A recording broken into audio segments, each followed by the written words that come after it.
We're going to look at a couple more things that you can do with arrays in this movie before we move on to multi-dimensional arrays.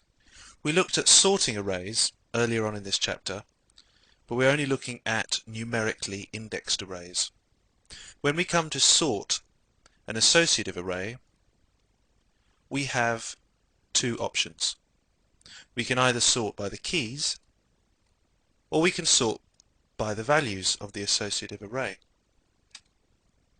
And the functions that carry out these two different kinds of sorting are ksort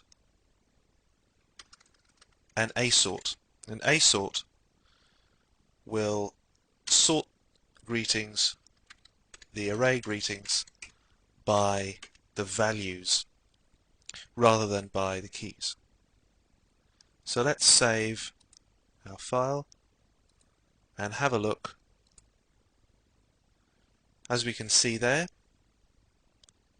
the order that it's put it into is by alphabetically by the value of each element. So D comes before H, comes before S. If we wanted to reverse that, we'd simply use the AR sort. Let's save that. Take a look back at our browser. We can see it's reversed it this time.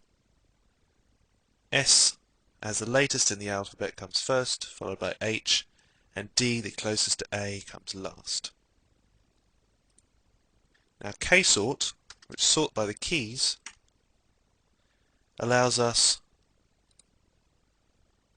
to sort our array alphabetically by the names of our keys. So in this case, English will come first as the E, then French, because F comes after E, and then Spanish.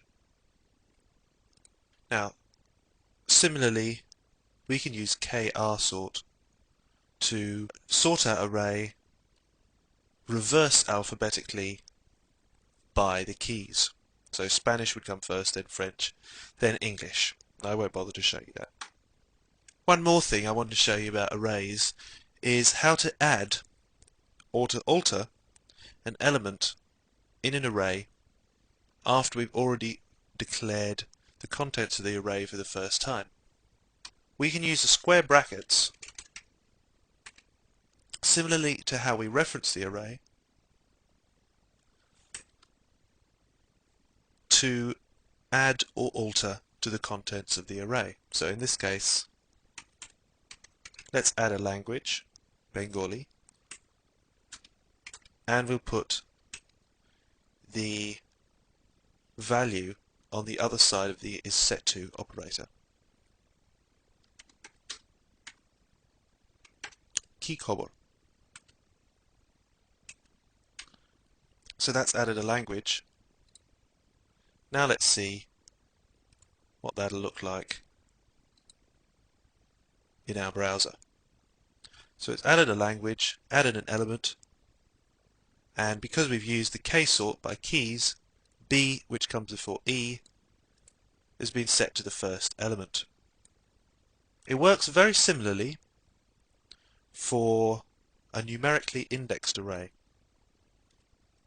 Let's take all this out, and we can say a simple numbers array of 1, 2, 3. Although I say numbers, we're using words really. The words happen to be numbers. And we can say that numbers, now so far we've got elements 0, 1 and 2. So let's say numbers 3 equals 4, just to be confusing. And then we'll use that same little for loop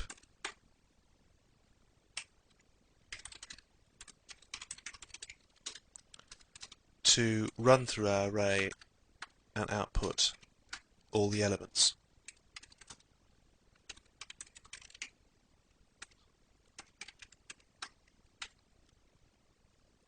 Let's save that and we'll return here 1, 2, 3, 4, and let's put them in without spaces. Oh well.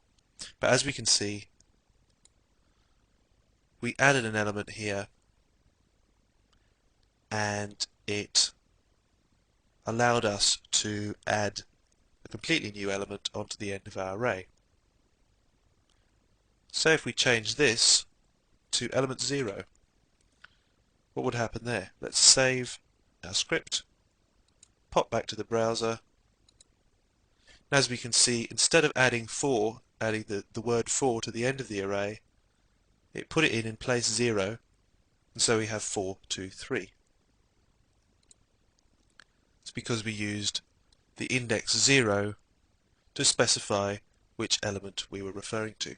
So we can see it's just as easy to add and to